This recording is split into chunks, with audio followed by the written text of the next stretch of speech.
सांसद गोपाल शेट्टी ने लोकसभा में प्राइवेट अस्पतालों के जरिए वसूले जाने वाले मनमाने पैसों को लेकर आवाज उठाए थे, जिस विषय पर स्वास्थ्य मंत्री मनसुख मांडविया ने भी सहमति जताई थी, जिसके बाद इस मुद्दे पर अमल की गई और इस पर सरकार द्वारा भी काम शुरू किया गया।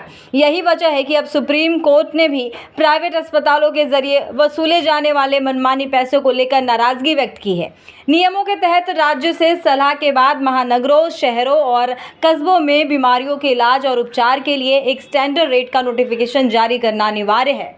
सुप्रीम कोर्ट ने चेतावनी देते हुए कहा, अगर केंद्र सरकार इस समस्या का समाधान ढूंढने में विफल होती है तो हम देश भर में मरीजों के इलाज के लिए CGSH निर्धारित स्टैंडर्ड रेट को लागू करने के लिए याचिकाकर्ता की याचिका पर विचार करेंगे। इसी के साथ आपको बता दूं, सांसद गोपाल शेट्टी जी ने सरकार को इस विषय पर अपना ध्यान केंद्रित करने के लिए धन्यवाद भी कहा है। इस रिपोर्ट को देखिए। श्री गोपाल शेट्टी जी।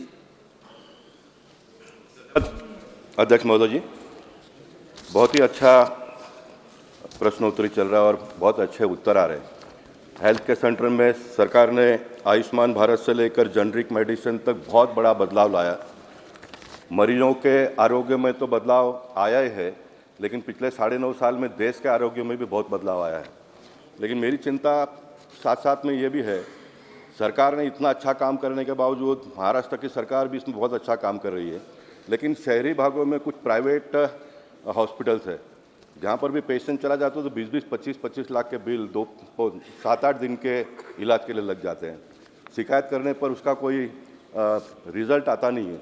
मैं मंत्री महोदय से पूछना चाहूँगा, इस प्रकार के कितने शिकायत आए हैं और कितने को क्या कार्रवाई की गई है?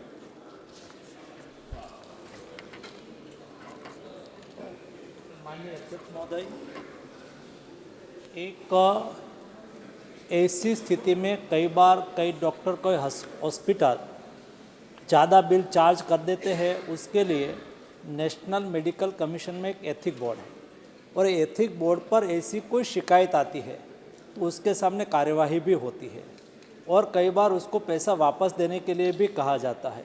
सामान्यतः अस्पताल में अपेक्षा रखी जाती है, ये देश का हेल्थ का मॉडल ही अध्यक्ष महोदय अलग है। दुनिया के लिए हेल्थ एक कॉमर्स हो सकता है, इंडिया के लिए हेल्थ एक कॉमर्स नहीं है, हेल्थ एक सेवा है। ड्यूरिंग कोविड क्राइसिस मैंने देखा है, दुनिया में ये भी हमने स्थिति देखी है कि जब कोविड पीक पर था तो दुनिया के हेल्थ मिनिस्टर के साथ मेरी बात होती थी तो दुनिया के हेल्थ मिनिस्टर कहते थे कि आपके यहाँ डॉक्टर और नर्सिस की हॉस्पिटल में प्रेजेंस कैसी है, तो मैं कहता था फुल प्रेजेंस है। तो वो मुझे कहते थे कि हमारे यहाँ डॉक्टर नहीं आते हैं, नर्सिस नहीं आती है, पैरामेडिक स्टाफ नहीं आता है, क्योंकि वहाँ कॉमर्स हो सकता है। हमारे देश में ये सेवा है। हम अपेक्षा करते हैं कि अवश्य कोई डॉक्टर के लिए, अस्पताल के लिए वो आजीविका का माध्यम हो सकता है, लेकिन इंडिया में कभी ये लूट का स्थान नहीं होता है। इसलिए डॉक्टर एथिकली ज़्यादा पैसा ना ले और ज़्यादातर ना ही लेते हैं, लेकिन भी ले तो उसके लिए भी इस्टेब्लिशमेंट और व्यवस्था नेशनल मेडिकल कमीशन के एथिक बोर्ड में शिकायत की जा सकती है।